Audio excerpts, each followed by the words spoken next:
This is the other side. This is the barn here. That's part of the original house that was built in the 1880s. And a lot of it was knocked down. But that was the way. And the farms go way over here as well. Way down here, I think for about better end of nearly a kilometre. And now all my uncles are up here and over across the way and around and about. I'm sure I wouldn't know half the lands, to be honest. Over here is the Forestry Commission. I wonder, are the sheep on this field? Oh wait, there's some sheep down there, look. And yeah, there's more sheep over there. Lovely. Some goats there as well. Because the rule is, you always put in some goats with the sheep to calm the sheep down. The goats keep the sheep calm. I don't know why that should be, but they do. Probably it's interrelated species and one can be more dominant or... Oh, there's more of them, look at them. Haha, they have the lambs out.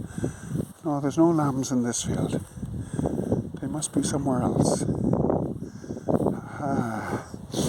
he's had them sheared. Big work taking the wool off them, and the wool has to be buried, incinerated or something, because you can't get a price. You can't get a price on the wool in Ireland anymore. And over there, that hill there, dominated, is owned by the Forestry Commission of Ireland. And 2 years ago, you wouldn't see any grass at all, but they knocked down a lot of the trees, and as you can see, and we have it on the other side as well. And there you have it. You never knew we were so busy thinking how great we are.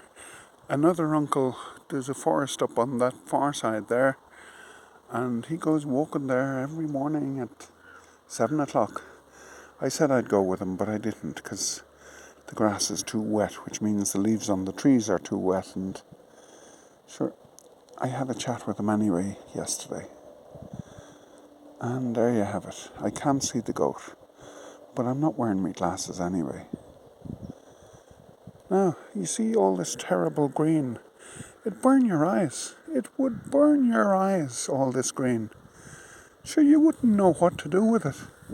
The green. This is Flash, the black and white one. That's our sheepdog.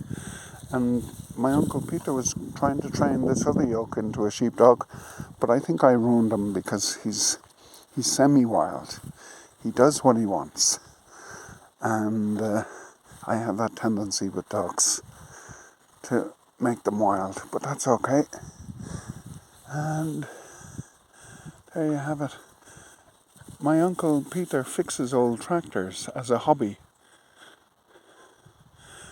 Now, as he says in Ireland, if you were wanting to make money out of farming as a business, there's no money in it.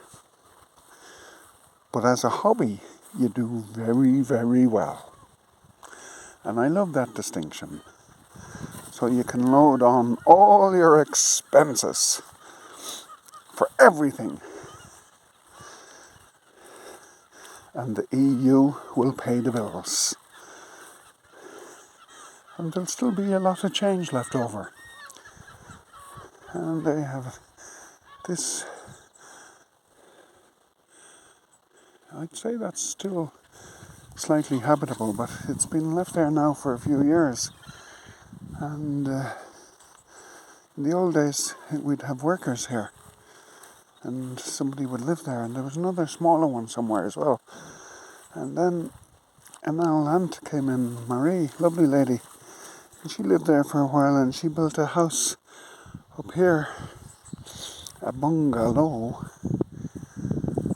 and this is the sheep dip.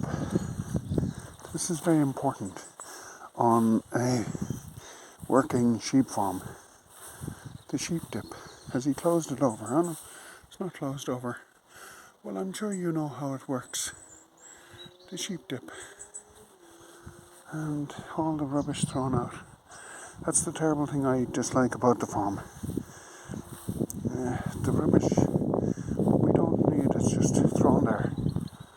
It'll be found a place to clear it out one day, but not just yet. But that's the way it is. I'm not a farmer, so I don't always understand the ways. And sure, isn't it a well-known fact, Laura, that farmers keep something on the off chance that they might use it one day, even if they don't. There you are, look at that. There's technology for you. Ha! You never seen that now. No, there's another big huge field, and there's down the way there's old farmhouses too that are allowed to, many years ago, to fall to bits. That's another thing I can't understand about farming's families. The old houses, they let them fall into decrepitude and the roof falls in, and they let them out as byres and barns for their cattle. And then, because they're not lived in, and they leave the doors open, and in a few years, a perfectly good house gone. But I asked my uncle about it, and he said, sure, there was no right of way to it. This is the right of way. And they could have sold it off as a going concern. But in those days, nobody was buying farms. And there was no money in it. And you tell me a farmer now that knows anything about something that has no money in it, and I'll tell you, you're not talking about an Irish farmer. There you are. Peter was buying sheep recently, and he's been at the marts, and it did him a world of good, because he'd been very ill for a while, and now he's back to himself normal. Isn't it a grand life? You're in the farming business yourself, different type of farming, but at the end of the day, it's all about the buying and the selling, the growing and the losses. There you have it now. This was my aunt's house built. There's my uncle's house built. And sure, what more could you want? Right, closing down. Do well.